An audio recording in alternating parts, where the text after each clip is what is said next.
கடலூரில் இப்படி ஒரு கோயிலா? கடலூர் மாவட்டம் சேதாத்தோப்பு வட்டம் பூதங்குடின்ற ஊரில் தான் தீப்பாய்ஞ்சி அம்மன் கோவில் இருக்குது.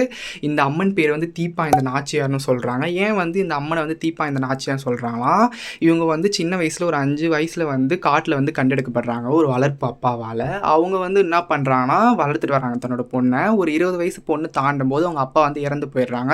இறந்து போயிட்டு பிறகு சுடுகாட்டில் வந்து அவங்க அவருடைய உடலை எரிக்கும் போது இவங்களும் வந்து அந்த உடலை வந்து இவங்களும் போயிட்டு விழுந்துடுறாங்க. விழுந்து இவங்களும் எரிஞ்சு சாம்பலான உடனே இவங்க சாம்பல் மட்டும் உடல் மட்டும் சாம்பலாக இருக்குது. ஆனால் அவங்க உடுத்தின உடை இவங்க யூஸ் பண்ண நகைலாம் வந்து அது மட்டும் சாம்பலாகவும் இருக்குது. இது என்ன ஆச்சரியம், இவங்க வந்து தெய்வ குழந்தை அப்படின்னு சொல்லிட்டு அங்கே இருக்கிற மக்கள் வந்து இவங்களுக்கு அந்த இடத்துல ஒரு நடுங்கல் நட்டு இவங்களுக்கு ஒரு சிலை வழிபாடு வைக்கிறாங்க. அது மட்டும் இல்லாமல் இந்த அம்மன் வந்து சக்தி வாய்ந்த அம்மனாகவும் ஒரு பெருமாளின் அம்சமாகவும் கருதப்படுறாங்க. கோவில் வந்து சேத்தியாத்தோப்பு வட்டம் பூதங்குடி என்ற ஊரில் தான் இருக்குது. அது மட்டும் இல்லாமல் இந்த கோவில் சுற்றி ஒரே காடாக இருக்கும். எங்கேயுமே வந்து பார்த்திங்கன்னா வீடு எதுவுமே இருக்காது, நடுக்காட்டில் தான் இருப்பாங்க. அது மட்டும் இல்லாமல் இவங்க வந்து சக்தி வாய்ந்த அம்மன் சொல்லிட்டு பிள்ளை வரம், அதுக்கப்புறம் திருமண தடையெல்லாம் நீக்கிறேன்னு சொல்கிறாங்க. நீங்களும் வந்து இந்த அம்மனை வந்து வழிபடுங்க.